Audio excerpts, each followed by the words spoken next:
Hello everyone, welcome to my YouTube channel.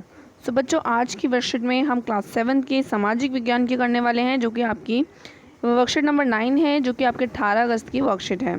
सो इस video को start करने से पहले सभी बच्चे इस वीडियो को लाइक करके इस चैनल को सब्सक्राइब कर लीजिए। तो चलिए वीडियो को स्टार्ट करते हैं। तो यहाँ पर आज हम वर्कशीट में पारितंत्र के बारे में सीखने वाले हैं। ठीक है, तो देखो नीचे यहाँ पर देखो कैक्टस का पौधा है। कैक्टस पौधे की पत्तियों कांटों के रूप में क्यों होती हैं? ठीक है, ऊंट को रेगिस्तान का जहाज क्यों कहा जाता है? इन बातों पे आपको विचार करना है। कमल के पौधे की पत्तियां चपटी क्यों होती हैं? ठीक है, और मेंढक पानी के पास क्यों पाए जाते हैं? और तटीय क्षेत्रों में रहने वाले लोगों का भोजन का मुख्य भाग मछली ही क्यों होती है? ठीक है, तो ये सब क्यों होता है यही हम आगे देखेंगे। पारितंत्र की वजह से होता है ये।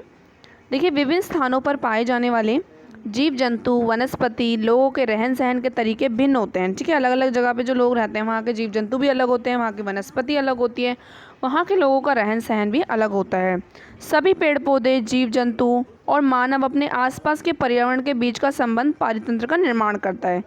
ठीक है, तो सभी पेड़ पौधे, जीव जंतु, मानव और उनके आसपास का जो पर्यावरण है, उनके बीच का जो संबंध होता है, वही हमारे पारितंत्र का निर्माण करता है।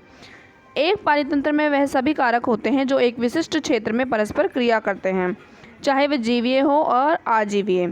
संसार में प्रत्येक विशिष्ट पारितंत्र के पास अपने निर्जीव वस्तुओं के द्वारा निर्मित स्वयं की स्थितियां हैं। वह स्थितियां निर्धारित करती हैं कि किस प्रकार के जीव वहाँ रहने के सक्षम होंगे। जीव जंतु केवल वहीं पनप सकते हैं जहाँ उनकी ज़रूरतें पूरी हों। जहाँ पर उनकी ज़रूरतें पूरी नहीं हो पाएंगी, वो जंतु वहाँ पर आपको नहीं मिल पाएगा। अधिक वर्षा वाले वन, घास स्थल, रेगिस्तान, पर्वत, झीलें, नदी, महासागर और छोटे से ताल का भी एक पारितंत्र हो सकता है। ठीक है, मानव भी अपने विवेक के उपयोग से मछली घर, बागान और बाग जैसे कृत्रिम पारितंत्र की रचना कर सकता है। यानी नेचुरल आपके पारितंत्र भी होता है और मानव के द्वारा बनाया गया भी होता है, तो उसको हम कृत्रिम पारितंत्र कहते हैं।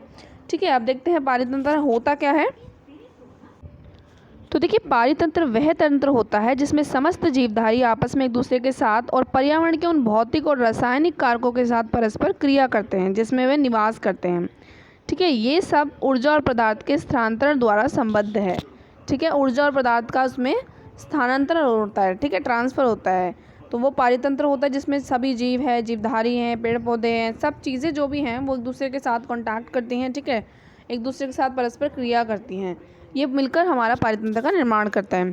तो आगे देखो, नीचे कुछ प्रश्न दिए हुए हैं, उनमें देखो क्या करना है आपको। पहला प्रश्न आपको दिया हुआ है कि पारितंत्र कैसे बनता है। ठीक है, तो पारितंत्र कैसे बनता है, इसमें आप लिखेंगे यहाँ ऊपर से ये लाइन आपको लिखनी है इसमें कि सभी पेड़ पौधे, जीव जंतु और मानव अपने आसपास के पर्यावरण के बीच का संबंध ही पारितंत्र का निर्माण करता है।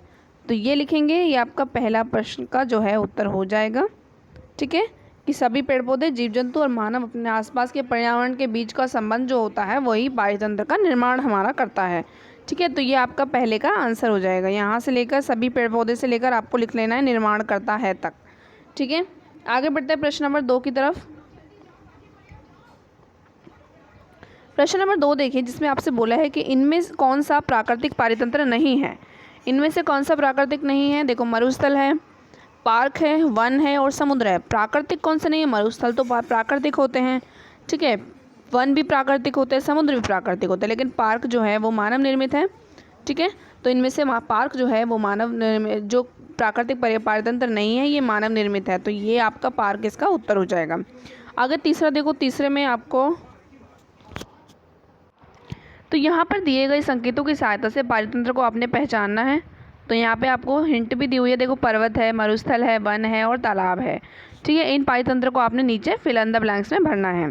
तो पहला देखो, मछली है, पानी है, कमल का फूल है, ये किसका पारितंत्र है? तालाब का, तो यहाँ पे आप लिख लेंगे तालाब। अगला देखो, रेत है, ऊँट है, कैक्टस है, ये सब चीज़ें हमें कहाँ मिलती हैं? मरुस्थल में मिलती हैं, तो ये मरुस्थल का पारितंत्र हो गया, तो इसमें आप लिखेंगे मरुस्थल। अगला देखो, घने जंगल, जंगली जानवर और मिट्टी, ये सब हमें कहाँ मिलते हैं? वन में मिलते हैं, यानी जंगल में मिलते हैं, तो ये वहाँ का पारितंत्र हो गया, तो इसमें आप वन लिखेंगे। अगला देखो, शंकुधारी वृक्ष, भेड़, बर्फ़, ये सब चीज़ें हमें पर्वत में मिलती हैं, तो ये आपका पर्वत का पारितंत्र हो गया, तो यहाँ पे आपको लिख लेना है पर्वत। तो इस तरीके से इस वर्कशीट में ओनली 3 प्रश्न आए थे। अगर आपने ये वर्कशीट यहाँ तक देख ही लिया तो प्लीज़ लाइक कर दीजिए। मिलते हैं नेक्स्ट वीडियो में, तब तक के लिए बाय बाय।